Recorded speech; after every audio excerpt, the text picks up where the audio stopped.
तो आज का हमारा टॉपिक है रिएक्टिव इंटरमीडिएट। नीट और जेई जैसे एग्जाम्स में बहुत इंपॉर्टेंट टॉपिक माना जाता है। बिल्कुल इसकी सिंपल तरीके से मैं आप लोगों से डिस्कस कर रहा हूं। बहुत सिंपल कॉन्सेप्ट बताऊंगा, याद हो जाएगा टॉपिक, साथ में कुछ क्वेश्चंस भी करेंगे तो हमें समझ में आ जाएगा कि एग्जैक्टली क्वेश्चन बनता कैसे। सबसे पहले देख लेते हैं कि रिएक्टिव इंटरमीडिएट यार ये होता क्या है। तो रिएक्टिव इंटरमीडिएट एग्जैक्टली होता है carb cation carbon ion radical carbene electrophiles nucleophile. तो वन बाय वन इन्हें हम लोग डिस्कस करते हैं। सबसे पहले मैं आप लोगों से डिस्कस करता हूं कार्ब कैटायन कार्बो कैटायन या कार्बोनियम आयन। यार इतना याद रखना, ये तो बिल्कुल सिंपल है ना। कार्बो कैटायन, कैटायन मतलब positive charge, carbonium EM word जहां भी आता है ना वहां पे प्लस चार्ज होता है। अमोनियम हाइड्रोजीनियम, तो याद रखना जहां भी ईएम आएगा वहां पे पॉजिटिव चार्ज होगा। कार्ब कैटायन नाम से समझ में आ रहा है कि यहां पर कार्बन पे पॉजिटिव चार्ज है। और गाइज एक बात ध्यान रखना, हमेशा ये नहीं पूछा जाता कि कार्ब कैटायन क्या होता है। क्वेश्चन आता है कि कौन से कार्ब कैटायन की स्टेबिलिटी ज्यादा है। आप नीट और जेई के प्रीवियस ईयर के क्वेश्चंस उठाकर देख लो, आप एक बात नोटिस करोगे, क्वेश्चन जब भी बनता है स्टेबिलिटी पर बनता है। तो मैं आपको एक बात पहले ही क्लियर कर देता हूं, थोड़ा सा पेन का कलर चेंज कर दूं। एक बिल्कुल सिंपल सी बात है,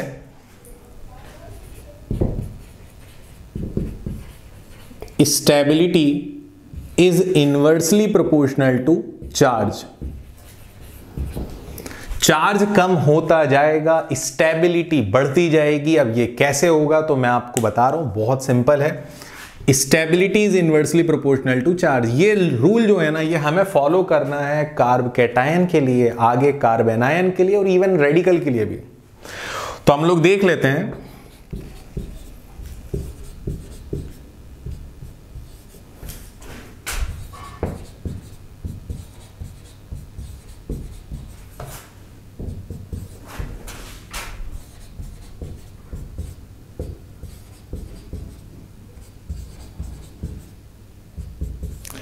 मैंने अपने लास्ट वीडियो में आप लोगों को प्लस आई इफेक्ट बताया था और मैंने ये बताया था, आप लोग ध्यान से याद रखो, ये मैंने बताया था कि मिथाइल ग्रुप जो है एल्काइल ग्रुप, वो प्लस आई इफेक्ट तब शो करता है, प्लस आई इफेक्ट शो करता है और तब शो करेगा जब उसके साथ कोई पॉजिटिव चार्ज वाला ग्रुप हो। प्लस आई इफेक्ट का मतलब मिथाइल जहां भी जाएगा तो भैया वो इलेक्ट्रॉन अपने से शिफ्ट करना पसंद करेगा, इलेक्ट्रॉन डोनेट करना पसंद करता है। अब लॉजिक लगाओ यार, थोड़ा लॉजिक लगाओ। अगर इस बॉन्ड के इलेक्ट्रॉन ये वाले पॉजिटिव चार्ज वाले कार्बन की तरफ जाएंगे, इलेक्ट्रॉन जाएंगे मतलब नेगेटिव चार्ज जाएगा। जब नेगेटिव चार्ज जाएगा तो क्या ये प्लस चार्ज कम होगा, और प्लस चार्ज कम होगा इट मींस स्टेबिलिटी बढ़ेगी। तो यहां ध्यान रखना, जब इलेक्ट्रॉन्स शिफ्ट होते हैं तो नेगेटिव चार्ज भी शिफ्ट होता है, हमने पढ़ा हुआ है, लास्ट वीडियो आप देख सकते हो। इलेक्ट्रॉन शिफ्ट होंगे, नेगेटिव चार्ज शिफ्ट होगा, जिसकी वजह से ये वाला पॉजिटिव चार्ज कार्ब कैटायन का डिक्रीज होगा और डिक्रीज होने से स्टेबिलिटी बढ़ेगी। अब यहां पर दो दो प्लस आई इफेक्ट वाले ग्रुप हैं, मतलब ये दोनों अपने अपने इलेक्ट्रॉन शिफ्ट करेंगे। तो यहां तो इस प्लस चार्ज की तरफ, इस प्लस वाले कार्बन की तरफ ज्यादा इलेक्ट्रॉन आ रहा है, ज्यादा इलेक्ट्रॉन आ रहा है मतलब ज्यादा माइनस आ रहा है, ज्यादा माइनस आ रहा है मतलब ये पॉजिटिव चार्ज और डिक्रीज हो रहा है। इट मींस इन दोनों में पॉजिटिव चार्ज डिक्रीज सबसे ज्यादा इस कंपाउंड में हुआ, तो ये वाला कंपाउंड ज्यादा स्टेबल है। अब यहां तो और भी केस बड़ा हो गया, यहां तो हमारे पास प्लस आई वाले मिथाइल 3,3 है, तो ये तीनों अपने इलेक्ट्रॉन शिफ्ट करेंगे। और गाइज ये बात ध्यान रखना, इस प्लस वाले कार्बन की तरफ जितने इलेक्ट्रॉन आएंगे बॉन्ड के, उतनी ही पॉजिटिव चार्ज डिक्रीज होगा, स्टेबिलिटी बढ़ेगी। तो आप लोग ध्यान से देखो,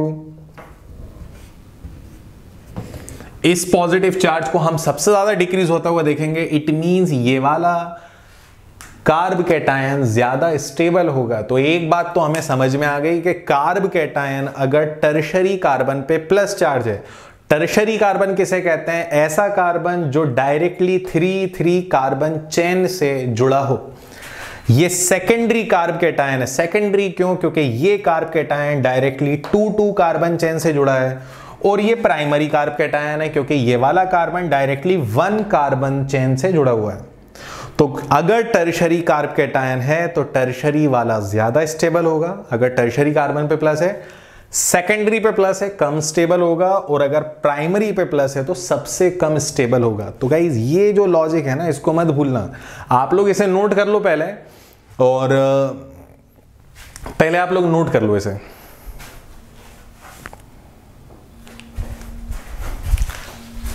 कार्ब कैटायन हो गया है। अब कार्ब कैटायन के बाद हम आते हैं दूसरे रिएक्टिव इंटरमीडिएट पर, जिसका नाम है कार्ब एनायन।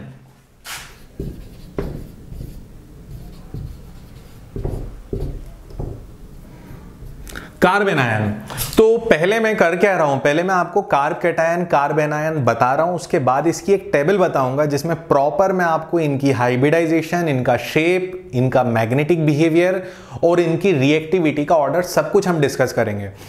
तो कार्ब एनायन, जैसा कि इसका नाम बता रहा है कि यहां पर कार्बन पे होगा नेगेटिवली चार्ज, ऑब्वियस ही बात है माइनस चार्ज होगा, तभी इसको हमने नाम दिया है carb anion.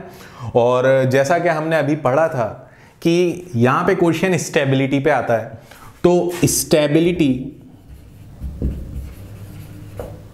Is inversely proportional to charge. मतलब दोनों अपोजिट जाते हैं, चाहे कार्ब कैटायन हो या कार्ब एनायन हो, स्टेबिलिटी और रिएक्टिविटी दोनों ही एक दूसरे के इनवर्सली प्रोपोर्शनल हैं। चलिए तो आगे देखते हैं जरा इससे क्या होता है, फर्क क्या पड़ता है इससे। तो हम लोग देख रहे हैं हमारे पास एक कार्ब एनायन है CH3CH2 नेगेटिव, प्राइमरी कार्बन पे नेगेटिव चार्ज, CH3CH3 यहां सेकेंडरी कार्बन पे नेगेटिव चार्ज,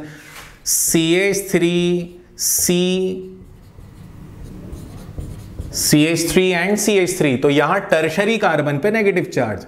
अब हम लोगों ने तो सीखा है यार कि मिथाइल ग्रुप जो होता है वो प्लस आई इफेक्ट शो करता है। प्लस आई का मतलब अपने बॉन्ड के इलेक्ट्रॉन आगे बढ़ाता है, शिफ्ट करता है जो भी उसके साथ जुड़ा है। तो ये वाला मिथाइल ग्रुप अपने इलेक्ट्रॉन शिफ्ट करेगा टुवर्ड्स CH2 नेगेटिव। अब जब इलेक्ट्रॉन इधर जाएंगे ना CH2 की तरफ, तो CH2 पे पहले से माइनस चार्ज था और माइनस चार्ज बढ़ेगा क्योंकि उसके पास इस बॉन्ड के इलेक्ट्रॉन भी आ रहे हैं। माइनस चार्ज बढ़ रहा है, ओवरऑल चार्ज बढ़ रहा है भैया, चार्ज। रिमेंबर, स्टेबिलिटी कम होगी। यहां पे दो मिथाइल ग्रुप अपने इलेक्ट्रॉन शिफ्ट करेंगे, मतलब यहां तो नेगेटिव चार्ज और बढ़ गया क्योंकि दोनों तरफ से इलेक्ट्रॉन आ रहा है।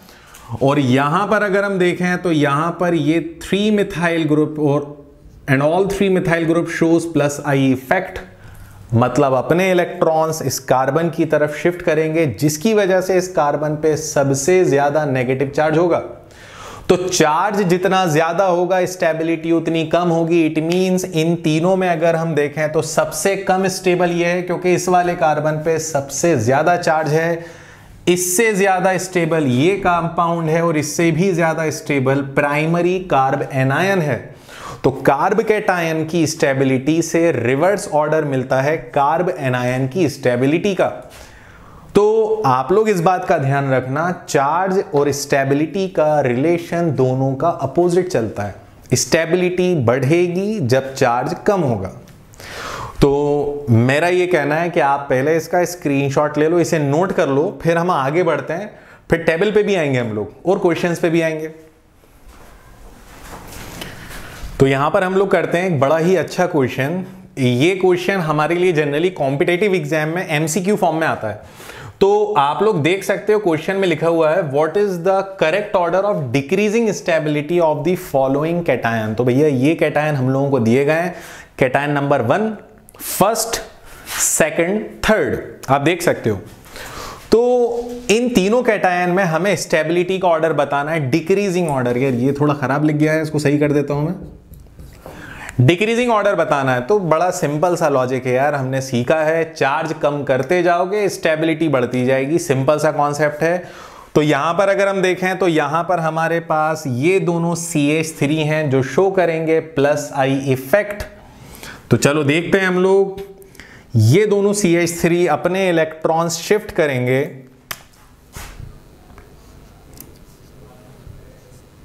ठीक है, चार्ज कम हो गया, पॉजिटिव चार्ज। अभी कंप्लीट आंसर देखते हैं। फिर यहां इस पॉजिटिव चार्ज वाले कार्बन के साथ हमें दिख रहा है ऑक्सीजन, और ऑक्सीजन के पास होते हैं 6 वैलेंस इलेक्ट्रॉन। 16 ग्रुप का है ना भैया, तो 6 वैलेंस इलेक्ट्रॉन।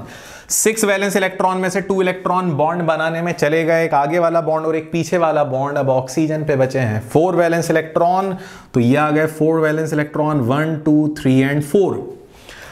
बड़ा सिंपल सा लॉजिक है यार, ये पूरा लोन पेयर ऑक्सीजन इधर शिफ्ट कर सकता है ड्यू टू रेजोनेंस। रेजोनेंस नाम की चीज जो होती है, ध्यान रखना। तो जितने इलेक्ट्रॉन इन दोनों मिथाइल ने शिफ्ट नहीं करे, उससे बहुत ज्यादा इलेक्ट्रॉन यहां ऑक्सीजन ने शिफ्ट कर दिए, इस कार्बन पे प्लस चार्ज हट जाएगा। यहां पर अगर हम देखें तो इस कार्बन के साथ एक तरफ मिथाइल है, ठीक है, ये तो अपने इलेक्ट्रॉन थोड़े बहुत शिफ्ट कर रहा है, लेकिन इसके साथ एक प्रॉब्लम यह है कि प्लस चार्ज वाले कार्बन के साइड में ऑक्सीजन नहीं है। प्लस चार्ज वाले कार्बन के आगे एक न्यूट्रल कार्बन है, फिर उसके आगे OCH3 है, और ऐसी सिचुएशन में ये OCH3 या ये ऑक्सीजन अपनी तरफ इलेक्ट्रॉन खींचेगा, इलेक्ट्रॉन अपनी तरफ अट्रैक्ट करेगा। मतलब यहां तो कुछ उल्टा ही सीन चल रहा है। यहां पर ये ऑक्सीजन इलेक्ट्रॉन्स अपनी तरफ अट्रैक्ट करेगा, बिकॉज कार्बन और ऑक्सीजन में ज्यादा इलेक्ट्रोनेगेटिविटी होती है ऑक्सीजन की। तो ऑक्सीजन अपनी तरफ इलेक्ट्रॉन अट्रैक्ट करेगा, जिसकी वजह से यहां से भी थोड़े बहुत इलेक्ट्रॉन्स शिफ्ट हो जाएंगे। इट मींस यार यहां तो मुसीबत हो गई, यहां तो प्लस चार्ज पहले से बढ़ेगा, एक्स्ट्रा पॉजिटिव चार्ज आ जाएगा। तो ऐसी सिचुएशन में हम देख सकते हैं कौन सा मॉलिक्यूल या कौन सा कैटायन है जिसका पॉजिटिव चार्ज डिक्रीज सबसे ज्यादा हो रहा है। तो सबसे ज्यादा प्लस चार्ज डिक्रीज इस कैटायन का होगा। मतलब सबसे ज्यादा स्टेबिलिटी की बात करें तो सेकंड वाला सबसे ज्यादा स्टेबल होगा। फिर यहां का प्लस चार्ज थोड़ा बहुत कम होगा, क्योंकि दो methyl plus I effect show कर रहे हैं। फर्स्ट वाला कम स्टेबल, और भैया थर्ड वाला तो हाईली अनस्टेबल है। ये हाईली अनस्टेबल है। क्यों अनस्टेबल है? क्योंकि इस पे तो प्लस चार्ज बढ़ रहा है। तो थर्ड वाले की स्टेबिलिटी सबसे कम है, बिकॉज थर्ड वाला है हाईली अनस्टेबल। तो उम्मीद करता हूं आप लोगों को ये क्वेश्चन समझ में आया हो, कॉन्सेप्ट समझ में आया हो। देखो डिफरेंस क्या है, यहां प्लस चार्ज वाले कार्बन से डायरेक्ट ऑक्सीजन जुड़ा है, तो वो लोन पे शिफ्ट कर रहा है। लेकिन यहां प्लस चार्ज वाले कार्बन से डायरेक्ट ऑक्सीजन नहीं जुड़ा, बल्कि उससे एक कार्बन जुड़ा है, फिर आगे ऑक्सीजन है। तो भैया वहां सिचुएशन डिफरेंट होगी। आई होप कॉन्सेप्ट समझ में आ गया हो। तो आप लोग पहले से नोट करो, फिर आगे टेबल पे आते हैं। टेबल हमारी बची है। तो finally carb cation carb anion पे अभी एक सिंपल सा क्वेश्चन करा हमने। अब हम आते हैं टेबल पर। टेबल के बाद देखेंगे इसके और भी कुछ कॉन्सेप्ट्स। तो टेबल में आप जैसा कि देख सकते हो, यहां पर नेम, स्ट्रक्चर और स्टेबिलिटी 3 कॉलम बनाए हुए हैं मैंने। तो सबसे पहले मैं आपको बता रहा हूं, हम लोग सबसे पहले देखते हैं कार्बोकैटायन। कार्बोकैटायन में कार्बन पे पॉजिटिव चार्ज होता है। पॉजिटिव चार्ज का मतलब उसका एक ऑर्बिटल तो खाली है, सिंगल ऑर्बिटल खाली है, बाकी बचे कार्बन के 3 बॉन्ड। तो 3 बॉन्ड से कोई भी ग्रुप आकर जुड़ सकता है। सिंपल है। कार्बन 4 बॉन्ड बनाता है। 4 बॉन्ड का मतलब यहां पे कार्बोकैटायन है, पॉजिटिव चार्ज है। पॉजिटिव का मतलब एक बॉन्ड कम हो गया, एक ऑर्बिटल कम हो गया, बचे 3 ऑर्बिटल मतलब 3 बॉन्ड। तो जब वो 3 बॉन्ड बनाएगा तो गाइस हाइब्रिडाइजेशन उसकी हो जाएगी sp2। मैं अलग कलर के पेन से लिख रहा हूं, लेकिन आपको शायद वीडियो में डिफरेंट कलर नजर नहीं आएगा। sp2 नजर आ रहा है, इतना सफिशिएंट है।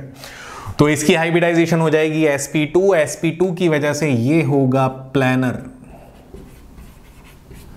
ठीक है, बड़ा सिंपल सा कॉन्सेप्ट है। अब यहां पर इसकी अगर हम स्टेबिलिटी देखें, तो अभी मैंने स्टेबिलिटी का रीजन बताया था। चार्ज और स्टेबिलिटी एक दूसरे के इनवर्स हैं। तो सबसे कम स्टेबल है यहां पर CH3 पॉजिटिव, इससे ज्यादा स्टेबल है CH3 CH2 positive, then CH3 whole twice CH positive, इससे ज्यादा स्टेबल है C6H5 CH2 positive, in fact CH positive, then CH2 ही होगा C6H इससे ज्यादा स्टेबल है tertiary carbocation, normally aliphatic. फिर टर्शरी से ज्यादा सेकेंडरी एरोमेटिक, और सबसे ज्यादा होता है टर्शरी एरोमेटिक। बस यार याद कर लो, इसे याद कर लो, कभी भूलने वाली चीज नहीं है, बड़ा सिंपल है। मिथाइल, मिथाइल से ज्यादा इथाइल कार्ब कैटायन, फिर सेकेंडरी। अब सेकेंडरी के बाद थोड़ा सा बस ट्विस्ट हो रहा है, सेकेंडरी के बाद नॉर्मली एरोमेटिक कंपाउंड, फिर टर्शरी एलिफेटिक, फिर सेकेंडरी एरोमेटिक, और सबसे ज्यादा है टर्शरी एरोमेटिक। सेकेंडरी एरोमेटिक और टर्शरी एरोमेटिक तो सभी जगह हाईएस्ट स्टेबिलिटी शो करेंगे, चाहे मैं कार्ब कैटायन पढ़ाऊं, कार्ब एनायन पढ़ाऊं, या मैं रेडिकल पढ़ाऊं। तो ये हमारा सिंपल सा कॉन्सेप्ट हो गया। और भैया यहाँ प्लस चार्ज है, जिसकी वजह से ऑर्बिटल वैकेंट है। अब इसके बाद आते हैं हम लोग कार्बन आयन। कार्बन आयन में क्या है, कार्बन पे माइनस चार्ज। माइनस चार्ज का मतलब it contain 1 extra electron, means lone pair of electron along with 3 bond. तो आप देख सकते हो यहां पर इसकी हाइब्रिडाइजेशन क्या होगी, इसने बनाया है 3 बॉन्ड प्लस 1 वैकेंट ऑर्बिटल, कुल मिला के 4 ऑर्बिटल्स हो गए यूज। sp1p2p3 हाइब्रिडाइजेशन क्या होगी, sp1p2p3। तो ये है sp3 हाइब्रिडाइज्ड, और sp3 वाले को हम लोग शेप विथ 1 लोन पेयर, इसको हम बोलते हैं पिरामिडल।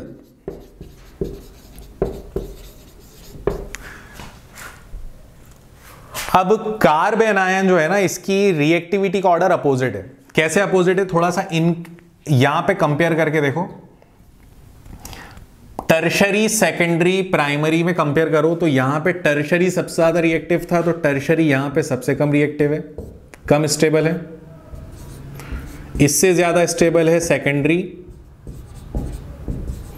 सेकेंडरी से ज्यादा स्टेबल है इथाइल कार्ब एनायन, और इससे ज्यादा स्टेबल है मिथाइल कार्ब एनायन। तो आप देख सकते हो, इसे अगर हटा दें हम लोग तो बाकी पूरा ऑर्डर रिवर्स चल रहा है। ये ज्यादा स्टेबल कार्ब कैटायन में था, तो कार्ब एनायन में ये कम स्टेबल है। ये दोनों तो भैया हर जगह हाईएस्ट स्टेबिलिटी शो करेंगे, तो इससे ज्यादा स्टेबल होगा aromatic, secondary aromatic carb anion, और सबसे ज्यादा स्टेबल होगा टर्शरी एरोमेटिक कार्ब एनायन। तो आप देख सकते हो इन दोनों को मैंने यहां पर भी हाईएस्ट स्टेबिलिटी वाले ऑर्डर में रखा है। अब इसके बाद आते हैं हम लोग, कार्ब कैटायन हो गया, कार्ब एनायन हो गया। अब हम लोग देखते हैं रेडिकल।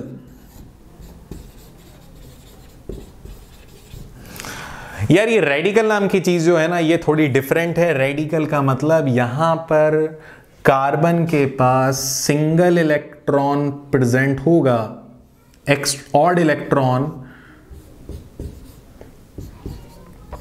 साथ में नॉर्मल 3 बॉन्ड। रेडिकल और कार्ब कैटायन दोनों हमेशा एक जैसा बिहेवियर शो करते हैं। कैसा एक जैसा बिहेवियर, अगर कार्ब कैटायन की हाइब्रिडाइजेशन sp2 है तो रेडिकल की भी sp2 है। कार्ब कैटायन प्लेनर है तो रेडिकल भी प्लेनर है, लेकिन प्लेनर के साथ क्योंकि 1 फ्री इलेक्ट्रॉन है तो ये होता है पैरामैग्नेटिक। ये पैरामैग्नेटिक होता है। वही ऑर्डर जो कार्ब कैटायन का स्टेबिलिटी का, वही ऑर्डर रेडिकल का भी आप देख सकते हो। जैसे मिथाइल रेडिकल, मिथाइल से ज्यादा स्टेबल स्टेबिलिटी शो करेगा ethyl, then secondary radical, secondary से ज्यादा एरोमेटिक, फिर इससे ज्यादा टर्शरी रेडिकल, और भैया ये दो सेकेंडरी एरोमेटिक और टर्शरी एरोमेटिक तो हाईएस्ट स्टेबिलिटी शो कर रहे हैं।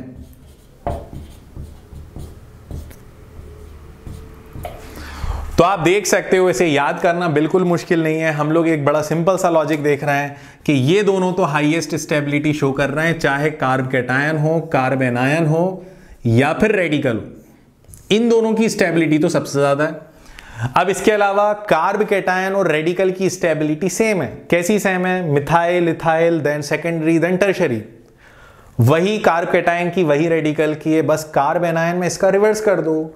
टर्शरी सबसे कम, फिर सेकेंडरी, फिर ethyl, then methyl. It is very simple, याद करने में बिल्कुल प्रॉब्लम नहीं आएगी। अच्छा, मैंने इन्हें पैरामैग्नेटिक लिखा है, इट मींस ये दोनों ऑटोमेटिकली क्या बन चुके हैं, डायमैग्नेटिक। तो आप लोग पहले इन्हें नोट कर लो स्क्रीनशॉट लेकर, फिर आगे एक और बड़े इंपॉर्टेंट कॉन्सेप्ट पर आते हैं। रिएक्टिव इंटरमीडिएट में हमारा नेक्स्ट टॉपिक हम लोग देख रहे हैं कार्बीन। अब ये कार्बीन क्या होते हैं, तो कार्बीन की अगर हम बात करें तो कार्बीन बेसिकली होता है Cr2, और यहां पर R जो है वो एल्काइल ग्रुप हो सकता है या फिर ये हो सकता है हाइड्रोजन। तो R जो है वो यहां पर एल्काइल ग्रुप या हाइड्रोजन हो सकता है। अब अगर हम कार्बीन देखें तो कार्बीन होते हैं हाईली रिएक्टिव,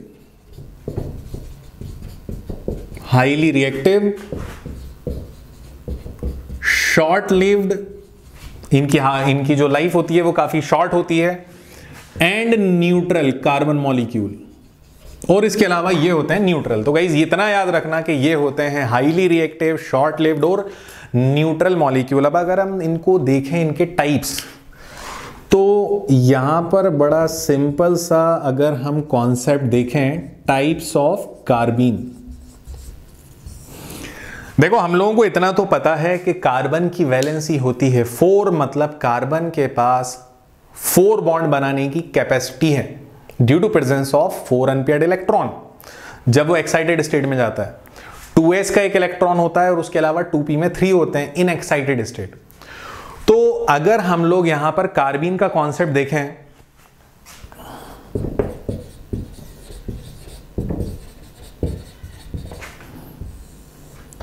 कार्बीन हमें देखेंगे 2 टाइप्स के।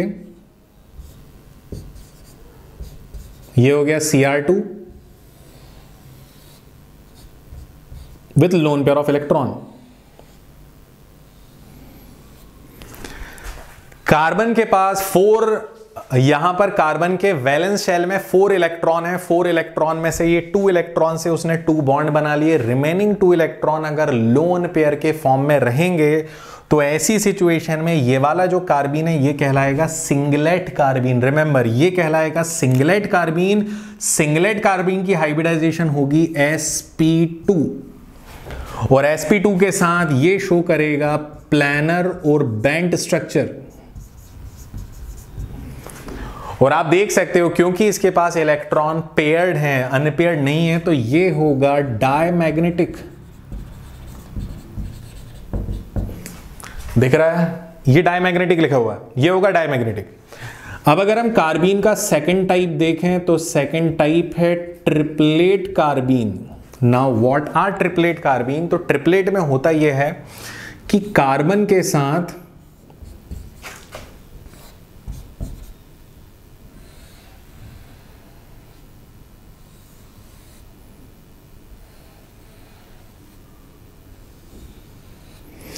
जैसा कि हम लोग जानते हैं कि कार्बन के वैलेंस शेल में होते हैं 4 इलेक्ट्रॉन। 4 में से यहां पर 1 और 2 इलेक्ट्रॉन्स बॉन्ड बनाने में शेयर हो गए, बचे कितने? 2। अगर remaining 2 electron different atomic orbital में है, कार्बन के डिफरेंट ऑर्बिटल में, तो इसे हम बोलेंगे ट्रिपलेट कार्बीन। और ट्रिपलेट कार्बीन की हाइब्रिडाइजेशन होती है sp। sp हाइब्रिडाइजेशन है, शेप लीनियर होगा क्योंकि sp हाइब्रिडाइजेशन है। अब आप लोग बताओ ये पैरामैग्नेटिक है या डायमैग्नेटिक? तो ऑब्वियस सी बात है, यहां पर अनपेयर्ड इलेक्ट्रॉन है जिसकी वजह से ये होगा पैरामैग्नेटिक। ये कार्बीन का कॉन्सेप्ट है। तो बिना टाइम वेस्ट करे पहले इसको नोट करो, ये नोट करोगे देन हम आगे बढ़ते हैं हमारे नेक्स्ट कॉन्सेप्ट पर।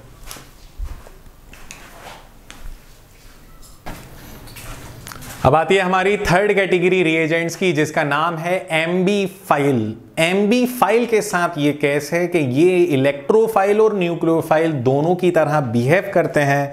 तो यहां पर हम लोग लिख लेते हैं they behave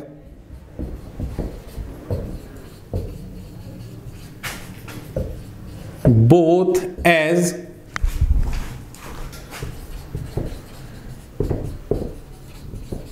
electrophiles and nucleophiles. तो ये तो दोनों की तरह काम करते हैं, इलेक्ट्रोफाइल और न्यूक्लियोफाइल की तरह। अब इसमें भी कुछ कैटेगरी हैं यार, जैसा अभी हमने इलेक्ट्रोफाइल न्यूक्लियोफाइल में पढ़ा। सबसे पहले न्यूट्रल।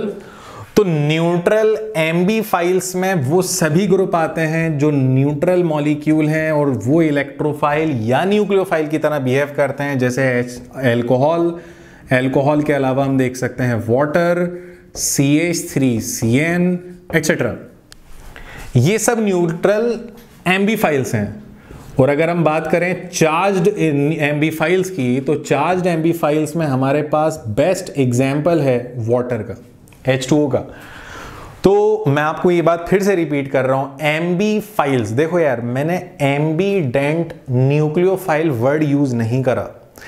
एम्बीडेंट न्यूक्लियोफाइल वो होता है जिस पर नेगेटिव चार्ज हो। जैसे अगर हम बात करें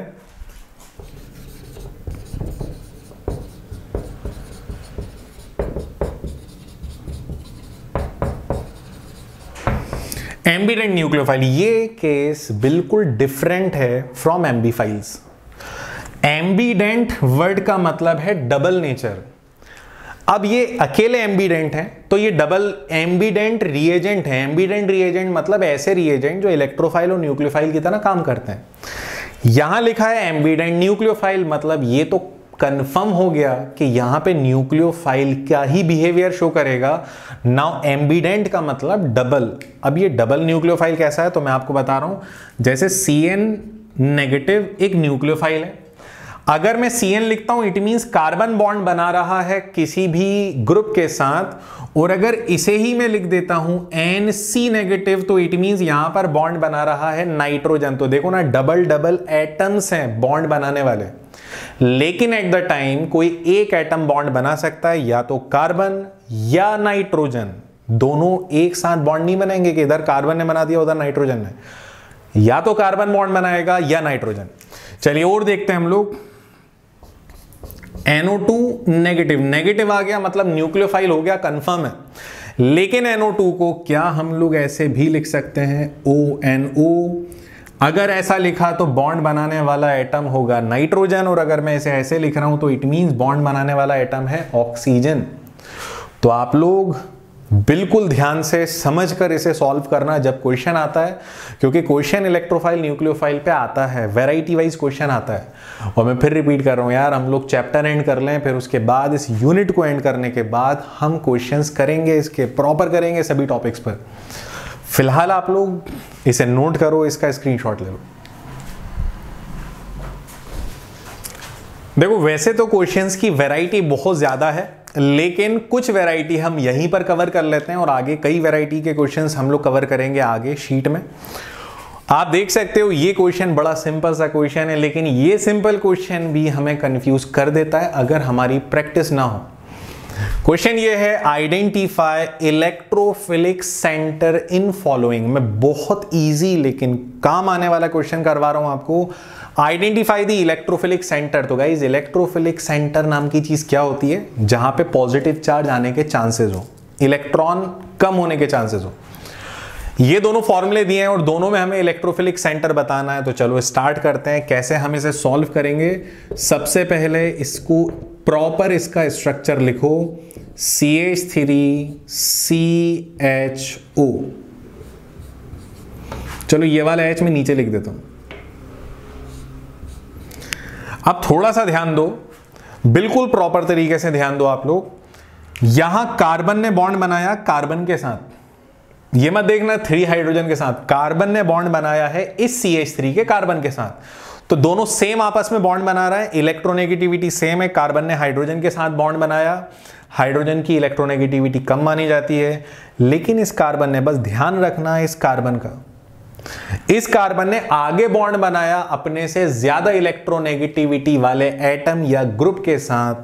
तो इस कार्बन पे, ये वाला जो कार्बन है जिस पर मैं स्टार लगा रहा हूं, इस कार्बन और ऑक्सीजन के बीच इलेक्ट्रॉन्स शिफ्ट होंगे और शिफ्ट होके जाएंगे टुवर्ड्स ऑक्सीजन, जिसकी वजह से ऑक्सीजन पे आएगा पार्शियल नेगेटिव और कार्बन पे आएगा पार्शियल पॉजिटिव।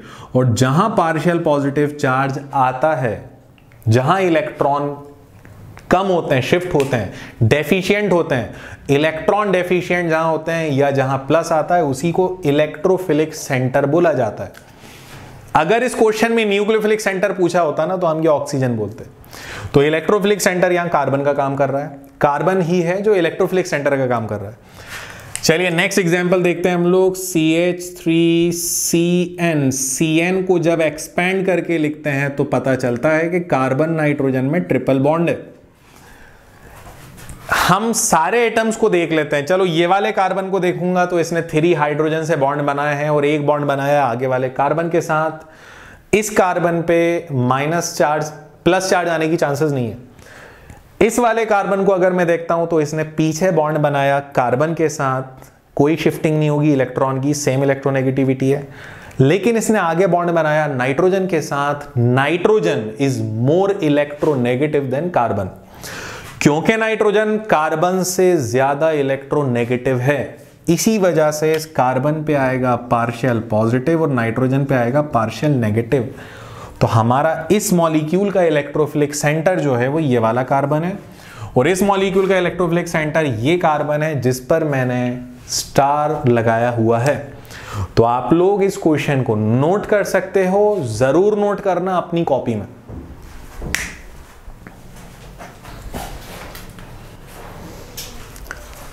देखो भाई, स्क्रीनशॉट इतने मत ले लेना कि स्क्रीनशॉट कहां चलेगा ये पता ही ना चले। स्क्रीनशॉट लेते जाओ लेकिन साथ में कॉपी पेन रखते जाओ, वीडियो पॉज करो और उसे नोट करते जाओ, ये बेस्ट मेथड है। तो आप लोगों को ये सारी चीजें मिल रही हैं, आप लोग बस प्रॉपर वीडियोस को देखो और उस वीडियो से रिलेटेड अगर कोई भी क्वेरी लगती है तो आप हमें बता सकते हो। आज के वीडियो में अगर कोई डिफरेंट लगा है आप लोगों को तो आप जरूर बताना। यहां पर मैं पहले क्या करता था, पूरा लिख देता था उसके बाद एक्सप्लेन करता था, लेकिन यहां मैं लिख लिख कर एक्सप्लेन कर रहा हूं। अगर ये पैटर्न आपको ज्यादा समझ में आ रहा है, ज्यादा पसंद आ रहा है तो आप लोग जरूर शेयर कर सकते हैं। That's all for today and thank you very much.